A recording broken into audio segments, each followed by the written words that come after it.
Things have changed pretty dramatically in the past few weeks, the outlook for the Canadian federal elections that are going to come in 2025. Just at the end of the year, Christmas time, all the polls were indicating a collapse of the Liberal Party. They were down to about 16% support nationally, while Poilievre and the Conservatives were up in the mid-40s, 44, 45%. It seemed an insurmountable lead. But things have completely turned around. All the polls are indicating a surge in Liberal support. Most of them are now saying that the gap between the Conservatives and the Liberals is about 13 or 14%. Mind you, one pollster in particular, Ecos, keeps reporting for several weeks now that it's almost a tie between the two parties. And in the next couple of weeks, we're going to see other polls that are going to confirm, are the Liberals actually surging and coming into contention in this election? Or have they only narrowed it to the point that they're making a reasonable opposition? We got to watch those polls and see what's going on. But let's look at why these changes have happened and what brought them about. First of all, Poilievre, for the last almost 2 years, since May 2023, has just done nothing but moved up in the polls and increased the gap between himself and Justin Trudeau and the Liberals. And he's done it by harnessing the anger Canadians felt towards the situation they were in and turning it on the Liberals, turning it on Justin Trudeau.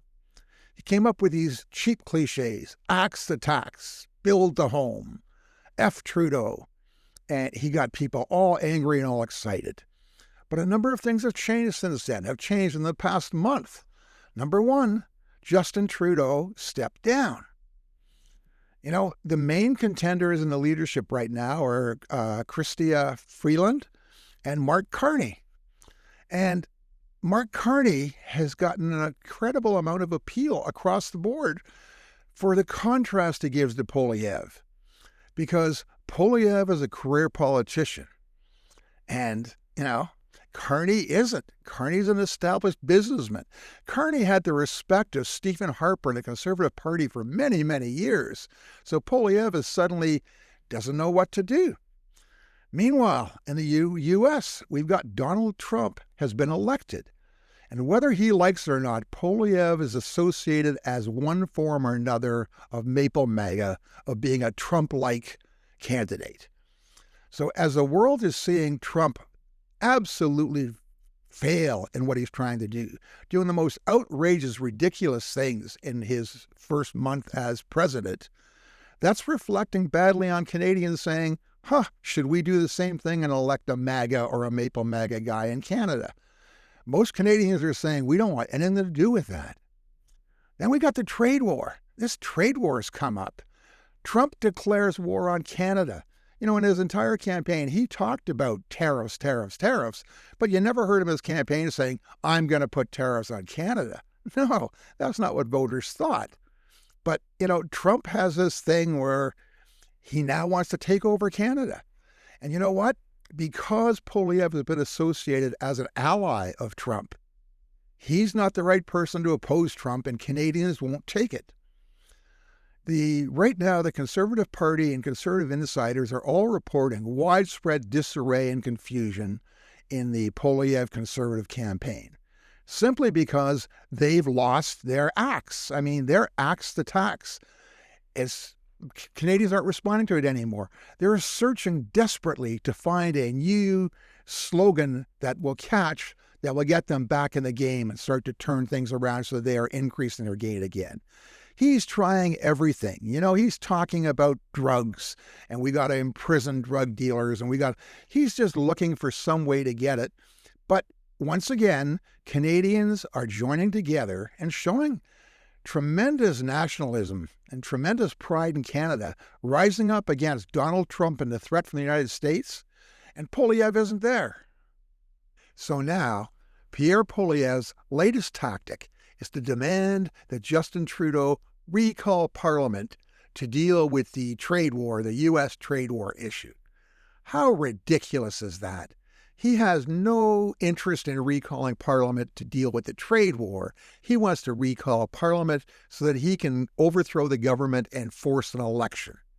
How are we going to handle our negotiations with the U.S. if we're in the midst of a federal campaign? Poilievre, once again, self-serving. He doesn't care about Canada. He cares about himself. He's just trying to force an election, and that would be chaotic.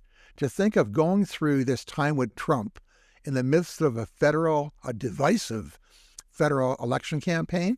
No, thank you, Mr. Poilievre. Stop looking out for your interests and start thinking about Canada. You know, there is so much going on out there. It's almost overwhelming. You know, here in Canada, we've got the federal Liberal Party leadership campaign. We've got the upcoming election. We've got the trade war with the United States.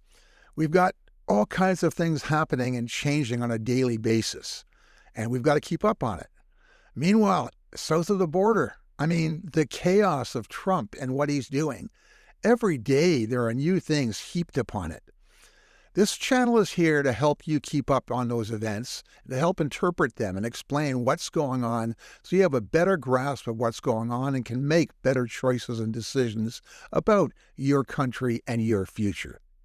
Listen, I want to thank all of you for watching this video and for contributing and supporting this channel.